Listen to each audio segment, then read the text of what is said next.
ఓం గం గణపతయే నమః. ఓం విశ్వక్సేనాయ నమః. ఓం నమస్తే నారసింహాయ నమస్తే గుణసింధవే నమస్తే సార్వభౌమాయ జయ జయ లక్ష్మీ నారసింహాయ తే నమః. సకల విద్యలు నేర్చి సభ జయింపగవచ్చు, సూర్యుడై రణమందు పోరవచ్చు, రాజరాజై పుట్టి రాజ్యమేలగవచ్చు, హేమగోదానంబులీయవచ్చు, గగనమందున్న చుక్కలనెంచగావచ్చు, జీవరాశుల పేర్లు చెప్పవచ్చు, అష్టాంగయోగంబులభ్యసింపగవచ్చు, కఠినమూరాల మృంగంగవచ్చు, తామరస గర్భఘన పురంధరులకైన నిన్ను వర్ణింపతరమౌని నీరదాక్ష. భూషణ వికాస శ్రీధర్మపుర నివాస, దుష్ట సంహార నరసింహ దురిత దూరా. మనము ఈ 22వ రోజున శ్రీ నృసింహ పురాణంలో మార్కండేయ కృతమైనటువంటి క్షీరాబ్దిశయనుడైనటువంటి క్షీరసాగరం మీద నిద్రిస్తూ ఉన్నటువంటి ఆ భగవంతుడైనటువంటి జగన్నాథుడైనటువంటి శ్రీహరిని ఏ విధంగా స్తోత్రం చేశాడో ఆ స్తోత్రాన్ని మనం క్రితం రోజున తెలుసుకున్నాం. దానికి భావార్థాన్ని ఈ విధంగా ఈ రోజున మనం దాని తాత్పర్యాన్ని తెలుసుకుంటున్నాం. భగవంతుడు శ్రీ భగవాన్ ఉవాచ ప్రీతోస్సు తపసా విప్రస్తుత్యాద భృగునందన వరం వరం రణీశ్వభద్రందే ప్రార్థితం తద్విజీవరం. అలా భగవంతుడి విష్ణుమూర్తి దగ్గర ఈ స్తోత్రాన్ని పారాయణ చేసేటువంటి ఆ మార్కండేయునికి భగవంతుని ద్వారా వరం పొందాడు అని కూడా రాబోయేటువంటి విషయమని కూడా ఈరోజు మనం తెలుసుకుంటున్నాం.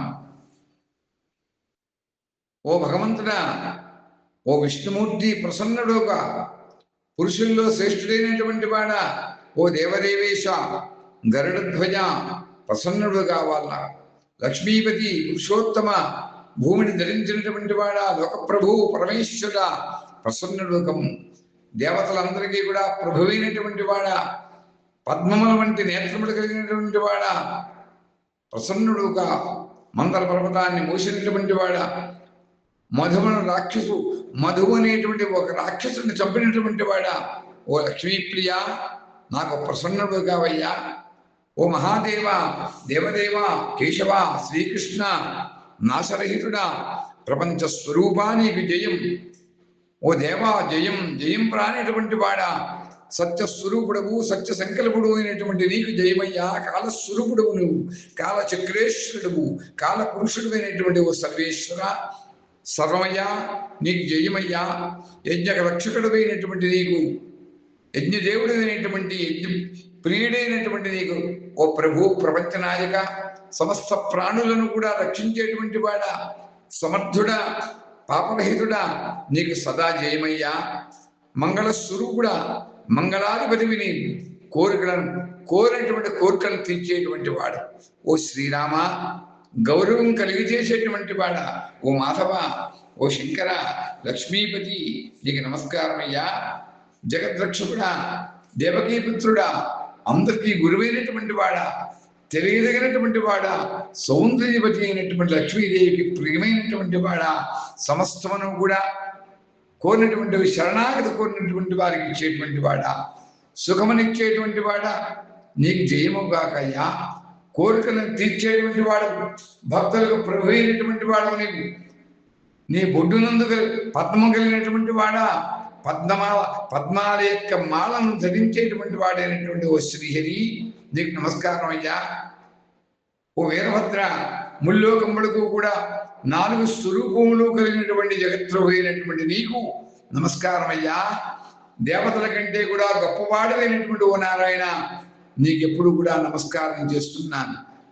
వాసుదేవుడవు పీతాంబరధారివి నీవే నృసింహస్వామి వారివి, శాంగము అనేటువంటి ధనుస్సు కలిగినటువంటి వాడివి నీకు నమస్కారం అయ్యా, నీవే కృష్ణుడవు నీవే రాముడవు నీవే చక్రధరుడవు నీవే శివుడువు, లోకేశ్వరుడైనటువంటి నీకు నమస్కారం అయ్యా. వేద వేదాంతములచే తెలియబడినటువంటి వాడు అనంతుడు, అలా విష్ణువైనటువంటి నీకు నమస్కారం అయ్యా. సమస్తమునకు కూడా నీవే అధ్యక్షత వహించేటువంటి వాడు, నీవే అధ్యక్షుడు. ఓ అచ్యుత, ఓ లోకాధ్యక్ష, సకల జగత్తుల చేత పూజించేటువంటి వాడా ఓ పరమాత్మ నీకు నమస్సులయ్యా. నీవు అన్ని లోకములు కూడా తల్లివి, తండ్రివి, మంచి హృదయం కలిగినటువంటి స్నేహితుడు. అటువంటి నీకు నేను ఇప్పుడు కూడా నమస్కారం చేస్తున్నానయ్యా. దీనులకు మిత్రుడు, ప్రియమైనటువంటి వాడు, తండ్రికి కూడా తండ్రివి, నీవే దిక్కు, నీవే గురువు, నీవే సాక్షివి, నీవే సర్వస్వమయ్యా.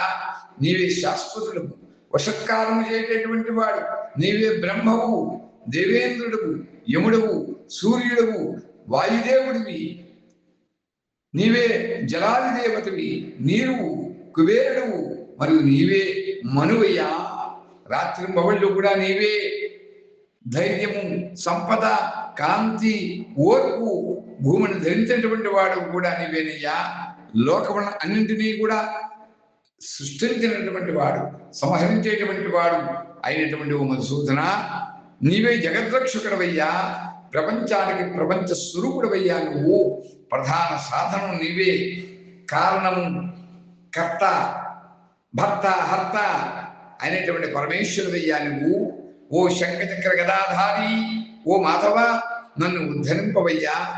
ప్రియమైనటువంటి వాడా, పద్మదళాలు వంటి నేత్రములు కలిగినటువంటి వాడా, శేషశయ్యం మీద సదా శయనించేటువంటి వాడా, అటువంటి నేను నీకు భక్తితో నమస్కరిస్తున్నానయ్యా. ఓ శ్రీహరి, శ్రీవత్సవము అనేటువంటి పుట్టుమచ్చ కలగవాడు, లోకాలకు కారణమైనటువంటి నల్లని కాంతి, నల్లనైనటువంటి వాడు, పద్మం వంటి ముఖము కలిగినటువంటి నీకు నమస్కారం అయ్యా. ఓ దేవా, నీ శరీరం ఉన్నదే అది కలియుగంలో చేసేటువంటి మానవులందరూ చేసేటువంటి మహాపాపములను, ఉపపాతకములను, ఎటువంటి పాపములైనా కూడా నశింపు చేస్తుందయ్యా. లక్ష్మీదేవుని ధరించినటువంటి వాడు, సుందరాంగుడు, దివ్యమైనటువంటి పుష్పమాలలతో అలంకరించిన వాడు. విష్ణు అలంకార ప్రియ, గణపతి తర్పణ ప్రియ. అమ్మవారికి కుంకుమార్చన చేస్తాం. నమస్కార ప్రియో భాస్కర, గణపతిని తర్పణములు చేసి సంతుష్టం చేస్తాం. అమ్మవారికి కుంకుమార్చన చేసి సంతృప్తి చేస్తాం. విష్ణు అలంకార ప్రియుడు, అభిషేక ప్రియ శివ, అభిషేకం చేసి మా పరమేశ్వరుని సంతృప్తం చేస్తాం. సూర్యదేవుడికి నమస్కారం చేస్తాం.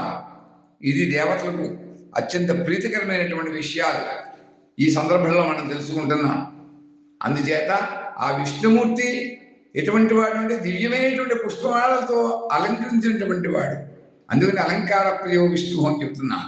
పద్మం నాభియందు కలిగినటువంటి వాడు, విశాలమైనటువంటి నేత్రములు కలిగిన వాడు, నల్లని మేఘం వంటి వాడు, దృఢమైనటువంటి వాడు, రత్నహారముల చేత ప్రకాశించేటువంటి వక్షస్థలం, ఆ రత్నాలతో ప్రకాశించేటువంటి కుండలాలు కూడా కలిగినటువంటి వాడు, గుండ్రని కంఠం కలిగినటువంటి వాడు, రసికుడు, సుకుమారుడు, పుట్టుక లేనటువంటి వాడు, నిత్యుడు, విశాలమైనటువంటి ఉమ్ముడు కలిగివాడు, ఈశ్వరుడు, సమస్త లోక సృష్టికర్తమైనటువంటి నీకు సదా నమస్కారం అయ్యా. సమస్త పాపములను కూడా పోగొట్టేటువంటి వాడు నువ్వు. శ్రేష్టమైనటువంటి లక్షణములు కలిగి ప్రాణుల యొక్క మనస్సును నీవు ఆకర్షించేవాడు అయ్యా. విష్ణుమూర్తి అచ్యుతుడు అయినటువంటి నీవు పురాణ పురుషుడు అయ్యా. పురుషుల్లో కల శ్రేష్ఠుడు, అంతం లేనటువంటి వాడు, వరములు ఇచ్చేటువంటి వాడు, కోర్టులను తీర్చేటువంటి వాడు, వరప్రదాయి నువ్వు. ఆ వరప్రదాత సత్యము, ప్రియమైనటువంటి మాటలు సదా పలికేటువంటి వాడు, సత్యస్వరూపుడువు, నీవే సత్యేశ్వరుడువు, సత్యనారాయణుడువు, సత్యదేవుడు అయ్యా, మంగళ స్వరూపుడు అయ్యా. నువ్వు నిరామయుడైనటువంటి ఆ శ్రీహరికి మనపూర్వకమైనటువంటి నమస్కృతులు తెలియజేస్తున్నాను. మార్కండేయుడు తన యొక్క స్తోత్రంలో ఈ విధంగా ప్రార్థన చేశాడు. అంతేకాదు, ఈ భయంకరమైనటువంటి మహాసముద్రంలో ప్రళయకాల వాయువు చేత క్షోభిస్తూ కదులుచూ 1000 పడగలతో ప్రకాశిస్తూ ఉన్నటువంటి ఆ ఆదిశేషుడనేటువంటి సర్పం మీద పిల్లవాయువులు వీస్తున్నటువంటి అందమైనటువంటి ఆ విచిత్రమైనటువంటి శయ్య మీద వక్షస్థలమందు లక్ష్మీదేవి చేత కూడా సేవించబడుతూ ఉన్నటువంటి నిన్ను ఇక్కడ చూశాను అని మార్కండేయుడు అంటున్నాడు. నీ మాయ చేత అజ్ఞానినై మిక్కిలి దుఃఖంతో బాధపడుతూ శూన్యమైనటువంటి చీకట్లో దుఃఖమనేటువంటి బురదలో పడి చలికి ఎండకు కూడా గురై ముసలితనం అనేటువంటి రోగం చేత దుఃఖము దప్పిక మొదలైన వాటి చేత చాలా కాలం బాధపడ్డాను అని చెప్పి ఆ మార్కండేయుడు విష్ణుమూర్తి గురించి ప్రార్థన చేస్తున్నాడు. ఓ అచ్యుత, దుఃఖము అజ్ఞానం అనేటువంటి వాటి చేత పట్టుబడి సంసార సముద్రంలో సంచరిస్తూ ఇక్కడ దైవ వశం చేత నీ పాదముల చెత్తకు వచ్చానయ్యా అని ఈ విధంగా ఆ మార్కండేయుడు చేసినటువంటి విష్ణుకృతి యొక్క ఆ విష్ణు స్తోత్రం యొక్క అర్థము ఈ రోజు ఇంతవరకు తెలుసుకుందాం. తదుపరి యొక్క ఆ స్తోత్రం యొక్క భావార్థాన్ని గూఢార్థాన్ని కూడా రాబోయేటువంటి రోజు తెలుసుకుందామని తెలియజేస్తూ మనం ఈ రోజు స్వస్తి చెప్పుకున్నాం. స్వస్తి ప్రజాభ్య పరిపాలయంతాం న్యాయేన మార్గేణ మహిం మహీషాః గోబ్రాహ్మణేభ్యః శుభమస్తు నిత్యం లోకాః సమస్తాః సుఖినో భవంతు. ఓం స్వస్తి ఓం స్వస్తి ఓం స్వస్తి.